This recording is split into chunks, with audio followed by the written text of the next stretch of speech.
Willie D Live. Trauma gave us our gifts, Willie. Not training. We were trained traumatically through our life experiences to be the gifted people that we are, bro. White folks get to go off to fine art schools and they get to go and have other experiences. And now our generations are starting to have those opportunities. But for the most of us, for those first sets of generations that were really out here and that are gifted, it was trauma that gave us our gifts, that gave us our space to express, that pushed us to the levels that we've gotten to. So that molestation for me reared its head. I'm now a brother with good hair, good looks, good family, but I'm damaged inside, G. I'm an overachiever. I'm smart. I'm well-read. I was in martial arts, played every sport. I grew up, I know I was groomed in this space. I'm a second generation coach's son. They taught me everything from right here to right here. You name a game. Diamond, spades, pool, how to barbecue, how to pray. Like, but it made me hyper-aggressive, hypersexual, hyper-violent. Were you violent toward women? I was violent towards anybody.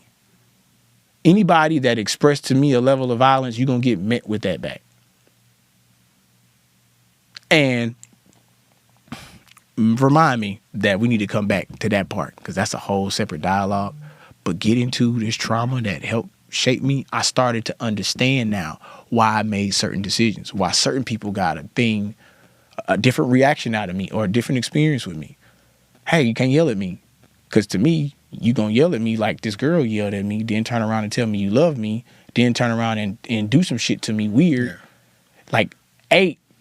So somebody offend you at 30 years old, 35 years old, they're not really dealing with the 35, 30-year-old Billy. They're dealing with the 7-year-old Billy, the 9-year-old Billy. Bro, they dealing with, they're dealing with little Billy. They dealing with little Billy, because guess what? Little Billy is the only boy. I had no brothers, Willie. I got 2 younger sisters, so I'm the next.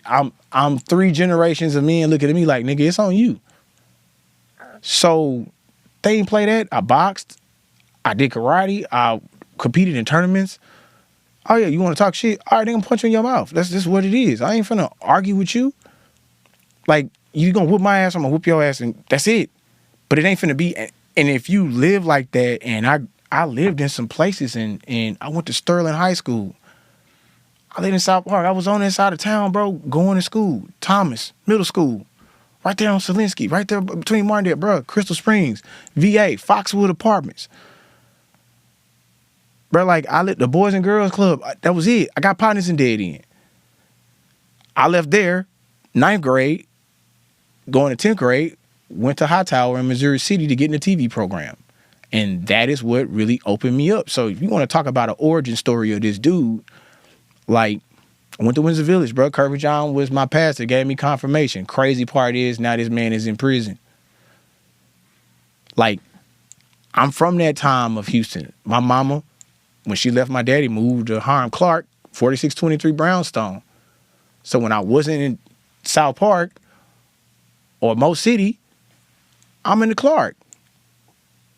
So when you see me, you understand that I'm experiencing all this at one time. These ain't the easiest places to be at. I look like this. I'm a cap. I'm well educated, but I also got partners that so dope, and I so dope, and I did shit too. How did you get into pimping? Crazy part is, year was 2007. I was working doing touring with R. Kelly. People don't know this. This is why, like, I tell people all the time, look at the numbers. Look at the statistics. Look at the ticket sales. Know your audience. Know your clientele. Like,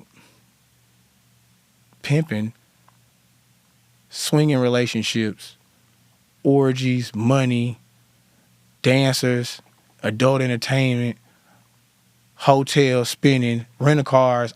Everybody made money from R. Kelly. It wasn't just them ticket airlines. Bad bitches was coming from everywhere. Niggas was spending money. Dope boys was like, that was where we spent money at. I watched it. It's no coincidence that that Jay-Z teamed up with this nigga and went on a tour and did 2 albums with this nigga. No, my bad. I need to take this drink. Cause 07, working with a guy. You know, it started out real simple. Hey man, go pick him up, drop him off from the airport. And any city, any town, you understand the dynamics of a person that has influence with money and persuasion. This turned to, I got my first girl that I had, porn star, Million blew it out. That shit crazy. Then I went from that to adding 2 more sets of toes on there. Now these women are my responsibility. And it wasn't about, bitch, give me some money. It was about, hey, I'm smart. I know how to make money. I know how to move money. I know how to make you more accessible and available, helping people set up stuff like, hey, small shell companies where you can file your taxes, babe. So you see yourself more as a manager? I mean, if you really want to look at what being a P is, it is management. Time management, emotional management. You a therapist, you a counselor. But I had been groomed for this. I was already emotionally detached from childhood. So 8-year-old Billy was the perfect candidate that had been manifested at now 22 to have a mouthpiece, to know how to maneuver, and also to have that emotional side to be soft enough to say, hey, come on, let's get up, let's go. We got shit to do. 2 years of my life, bro. And I don't like that guy. Not because I didn't have to beat none of the girls I had. Yeah, they got their ass cussed out. But looking back as a father of 4 daughters, my nigga, I didn't force them women to do anything, but you know what I realized? Elevated accountability was, hey, it wasn't even about forcing. It's manipulation by even allowing a person to do that to themselves, knowing how destructive that shit is. It's destructive, bro. I'm complicit. I wouldn't want that for my children. These are somebody else's daughters. These are somebody else's sisters. And although they made their choices and made their money, there's a level of dual accountability in that. What made you stop? I could not look at myself as somebody that my grandfather and great-grandfather and my parents would be proud of. Was there a particular incident, though? Nah, bro. It wasn't a particular incident. I didn't like myself. I had money. I had a relationship. But I felt it to be very on levels of being a sociopath for me to love a woman and be in a relationship and have a woman that I value and care about, but at the same token to have women that I allow to devalue and disrespect themselves. Like, how can I have that dual mindset? Biblically, it says you can't be a dual-minded person and serve God, bro. You can't be.